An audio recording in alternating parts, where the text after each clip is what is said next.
Hello, everyone.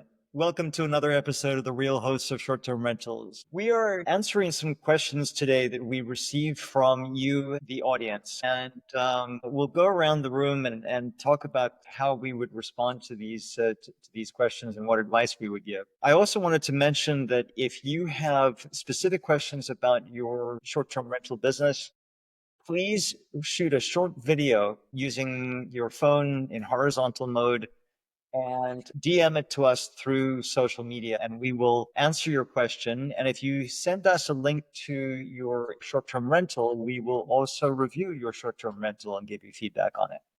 So without further ado, let's go into the questions that we received today from two different followers of our podcast.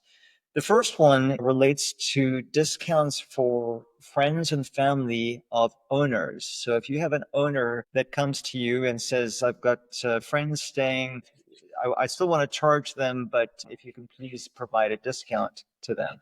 What discount would you provide to them, and how would you do that? Let's go around, and Ray, do you want to go through it first today? Yeah, so we've come across this a few times for some of our owners, and typically we ask them whatever they're okay to receive as a discount, because at the end of the day, that's the revenue that's coming in for them. If they want to give it for free, they're happy to do so. And then they just pay the cleaners for the cleaning. And if they do want to provide a discount, 15 to 20, even 50% is really up to what they want to do. The reason why I give so super flexible number to them is it kind of disincentivizes them to continue to want to offer it for free to their guests, and they kind of control that cost on their own. And with that as well, if there's any issues that arise, I usually tell them if they give it for free, then all those questions and stuff would go directly to the owner. So they'll handle all of the issues from there. But if it is a discounted amount, up to 10 to 15%, then we'll take care of it. We'll be okay to do that. But at the very minimum, they have to pay for the cleaning at least. How would you handle this, Michael? Well, I'm sort of the same way. I'm kind of a pushover that way when it comes to the owners. As far as I just treat it as an owner stay. So whatever the owner wants to do is fine. I have a couple of owners. They kind of have these places. They live out of town, out of state. And so they want to and I go back and forth as to whether I should keep them as owners, because they basically want to come up here and live in their homes during the prime time of the year for like a month, which is basically when I would make all the money. And so then during the winter, which is when there is no money being made hardly, is when I'm the guy managing it. But I let them do it. I mean, they just would rather not have the house sit empty the rest of the full year. So it's the same thing if they want to have a guest or a friend stay there.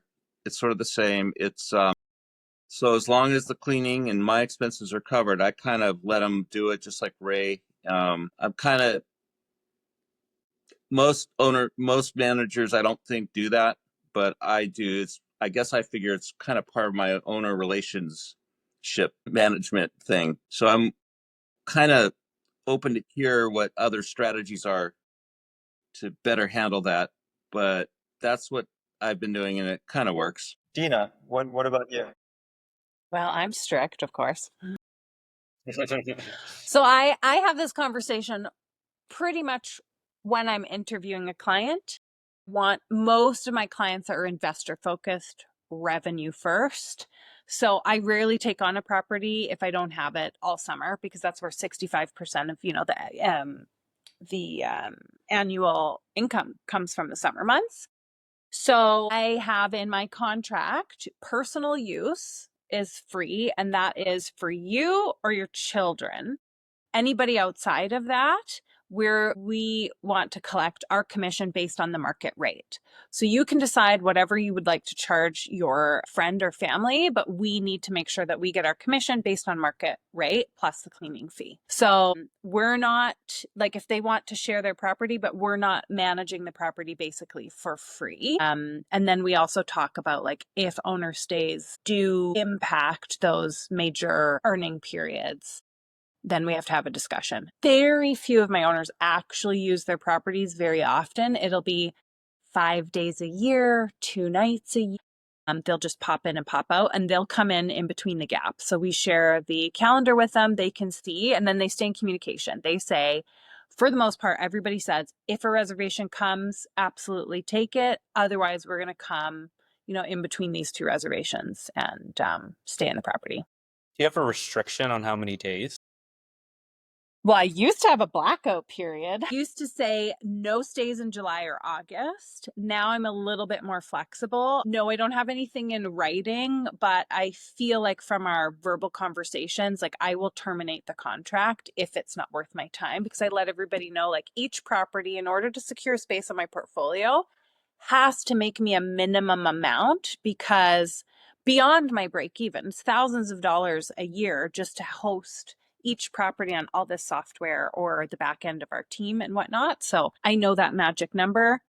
You have to make that threshold. If you don't meet it, I've got to move on. I can't have something in my portfolio stressing me out and taking up space and costing me money if it's not making it worth it for me. So I have that conversation right away. And everyone asks me about it because it's a big section in my contract about personal use. It makes some of them uncomfortable for sure. And that's a good filter. But you enjoy making people uncomfortable, right? I do. It's so funny. I just talked to another owner, and he's been working with someone else in the market who's just a little bit lighter, a little bit more fun. But the guests that come with that light fun, I was like, oh yeah, my guests are scared of me. Like they follow the rules. Mm-hmm. The language I use, how I'm like, I'm still nice, but I am firm. So no parties over here. I've not had a party in I couldn't even tell you last time I had a party. So at Standout Stays, and we operate a management company in Sonoma County, California. In our contract, it says that the owners can have up to 60 days a year. Some of them, it starts at 45, but we'll go up to 60. And the owners can use the property themselves, or they can invite friends or family to use the property. We have different cleaning rates based on whether it's for a guest or for, and when I say a guest who books through one of the platforms versus the owner or a guest of the owners. And so we normally just pass along whatever the cleaners charge us, we pass along that fee to the owners if they use the property. And if they use the property themselves or guests more than the 45 or 60 days a year, then they pay either a 15% discount on that rate, or they still have to pay us market rate internally. So that way we know we're covered for beyond that number of days that they're staying. I just love how different all of our approaches are. Hey, you allow 60 days. I was like, oh, wow, that's a lot. And then Michael and Ray are super flexible. It's crazy. And that's just to say, you can run this business however it works for you. Well, I actually have another example, and Dina, you're either going to roll your eyes or fall over backwards when I give this example, but we focus on high-end properties, and we took on this one property that is palatial. I mean, it's on multiple acres of land. It's got the swimming pool. It's got the hot tub. It's got the vineyards around it. It's got hiking. It's pretty much it's got the piano room, a media room, etc. And the owners said to us, we just want to let you know that we want to block off to use this property about 6 to 7 months a year. And the only reason why we took on this property was as a showcase property. because we felt that by showcasing this property, which is really at the high end of the scale, that other people who had similar type properties would then say, oh God, if they manage this one, then they could easily manage ours. And then the other thing about this property is that even though we only have it for a short number of months, the nightly rate will probably be north of $1,500 a night. So we may not make that much money from this property, but the reason we took it on was because of that. So yeah, there are exceptions. And I think that each time you deal with a new client, you need to figure out in your mind, okay, is there either a monetary value, advantage to taking on this client, or are there other reasons to taking them on? Yeah. So an exchange in marketing, the cost that it costs you to keep that on your portfolio is your marketing expense. Absolutely. I agree. Yeah. Yeah. One other thing with that property, and that is there's been a lot of work to get it set up. And if you take on a property where there's a lot of coordination and work you have to bring in a plumber and an electrician, you need to purchase things for the property, etc.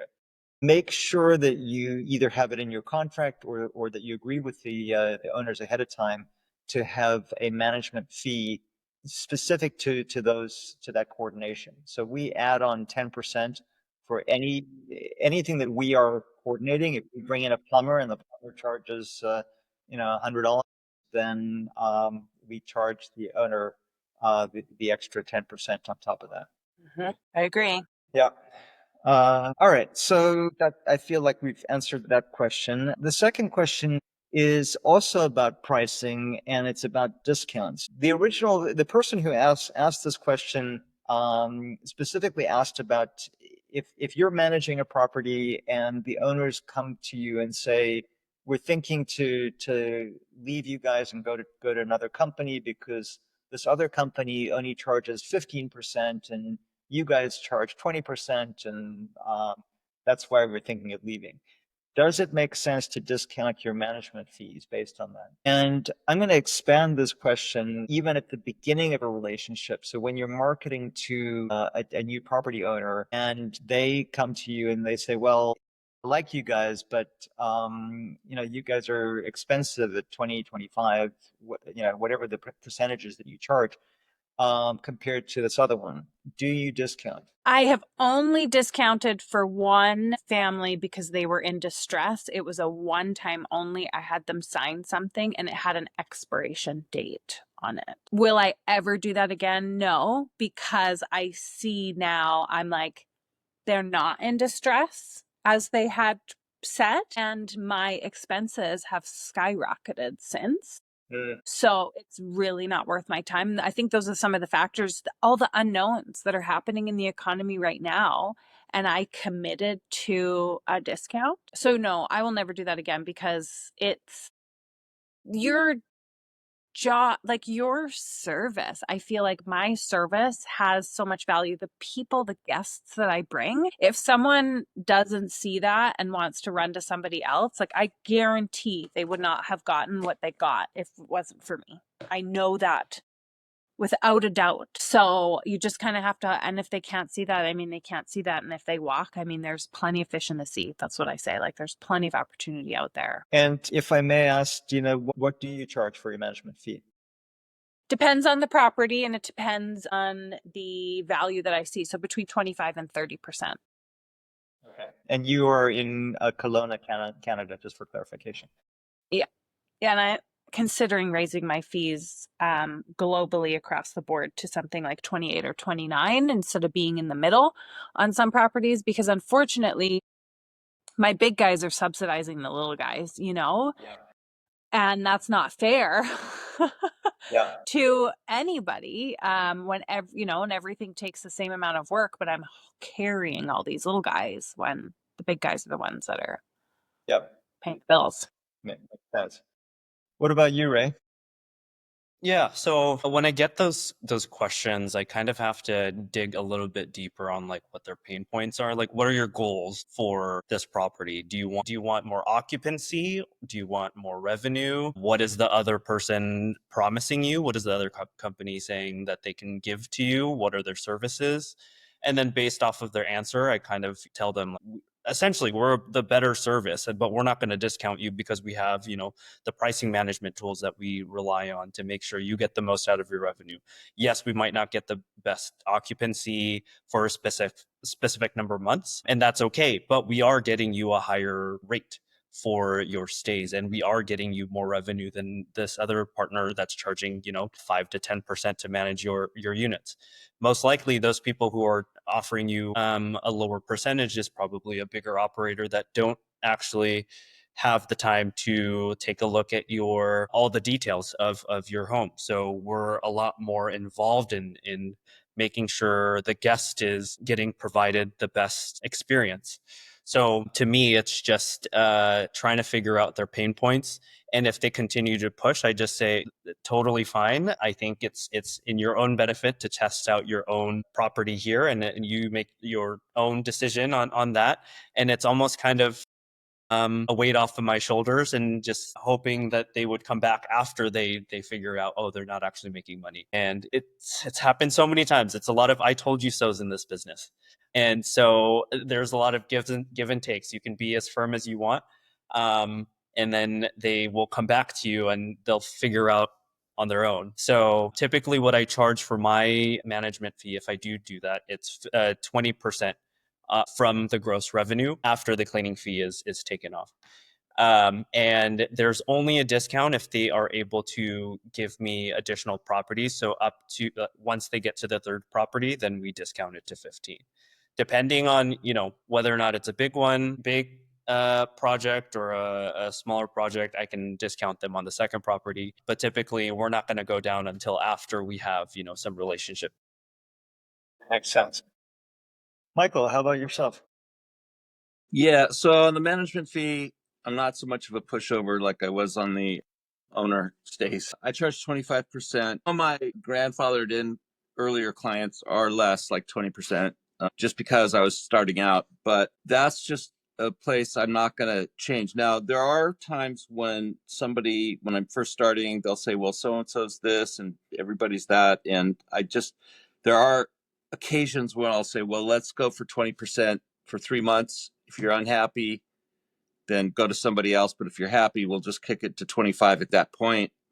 I've done that with a handful. Nobody's ever squawked. And so it just went to 25 at that point. And yeah, I mean, I wouldn't even consider going down because it's not worth my time. And also, like Dina was saying, the expenses keep going up. And if you really look at what it actually costs, it's really easy to get sort of seduced by the revenue coming in and everything. But if you just kind of look at the end of the day, like, am I making a profit?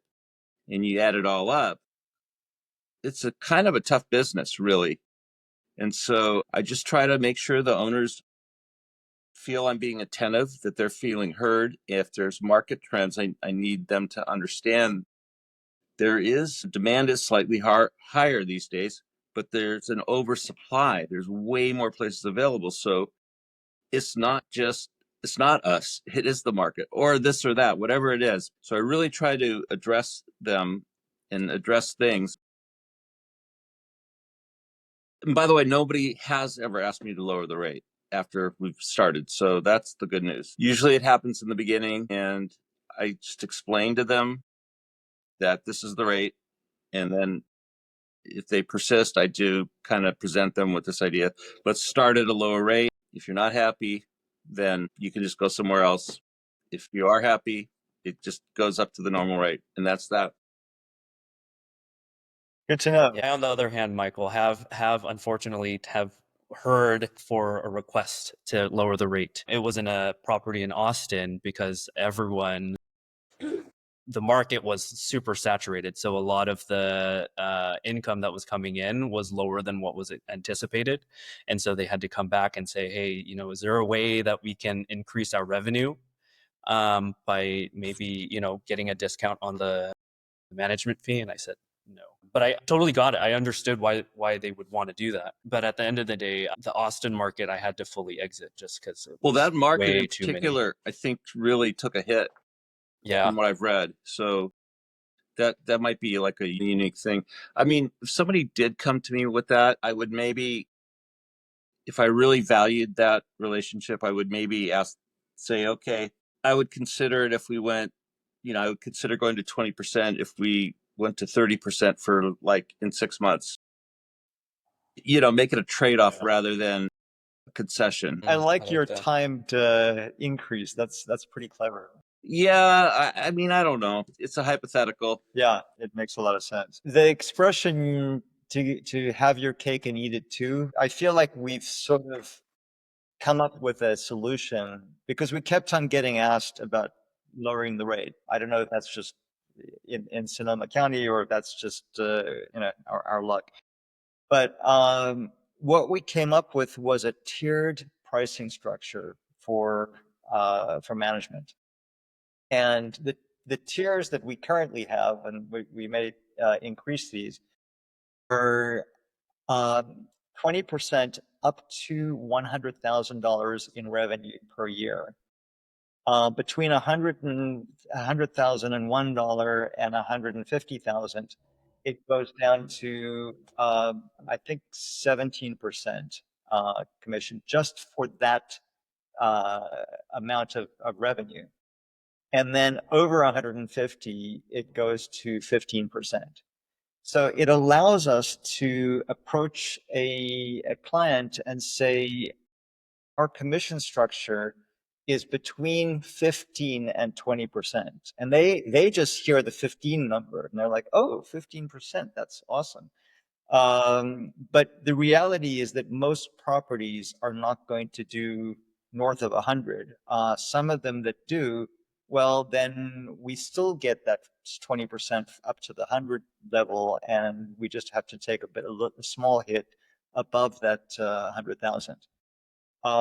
There's one situation where we did discount from the 20%. It was, again, a very high-end property, a showcase property. This before the other showcase property that I mentioned earlier. And he was a very hard negotiator. And he wanted 15%, and we were like, well, we can't go to 15%. We ended up settling at 18%, and I said to him, I'll also give you most favored nation status, meaning that if we ever did a discount beyond, below the 18% for somebody else, we would need to lower his fee as well. So anyway, that's what we do at San Jose's, and it seems to work pretty well. But I think that if we decide, we have been thinking about increasing the percentage up to 25%. So maybe we'll use your strategy, Michael, and if there's pushback, do the 20 and then move it up to 25. I used to be at 20, and I then was speaking with somebody who was charging 43. And I was like, so sorry, excuse me? Are you telling me I could have been charging 40 this whole time? So I went up to 30, and perhaps I lost some people, but I got a lot at 30, and we're holding at 30, and no one's complained at 30. And that's why I'm going to go back. Ecologically, I might put it at 28, 29. But again, these smaller properties, you have to charge more. I'm getting inspired by this.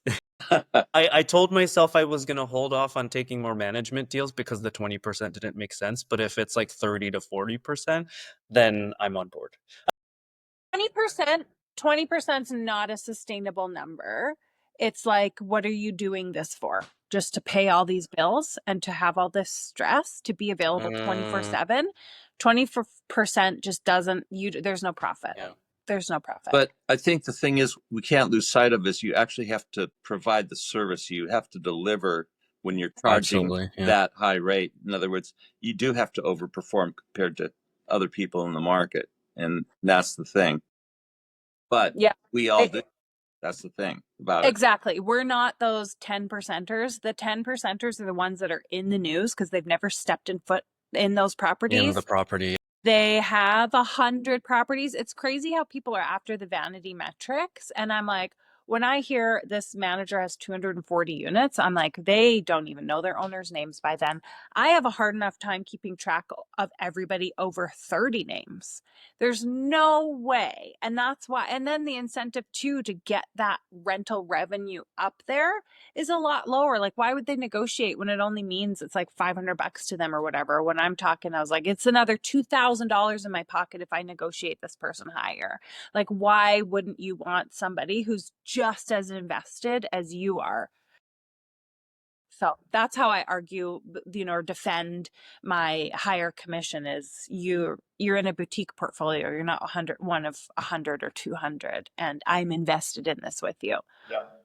And I mean, the other side of this, though, is that it's very, very difficult to go up once you already have locked in a rate. So for us, if we do decide to go to 25%, it's most likely going to be for new clients, because Yeah. I think that to go to current clients and say, hi, sorry, our rate has increased, and that's just a problem child. And we're like, okay, this one, if we lose it, we lose it. But this is such a problem child that we need to raise the percentage. In that case, it's different. But Yes. for regular good clients, it's very challenging. Once you have set a rate with them, you can't. Yeah. I would never increase, and I've seen that done in the past. I would never rate increase, but you're right, with a problem child, it's the easiest way for them to break up with you. Yeah. Mhm. To end on good terms. Exactly. Great. Well, I think that this wraps up those questions. Again, please do a short video. It doesn't have to be lengthy. It doesn't have to be professionally shot, etc. Just use your phone, shoot it in horizontal mode if you can, and upload it, DM it to us. And let us know if you have a question that you'd like us to address, and also provide a link to your listing, and we'll answer the question and look at your listing and give you feedback. Thank you again for joining us today, and we look forward to seeing you on another episode of The Real Hosts of Short-Term Rentals next week. Take care. Bye-bye for now.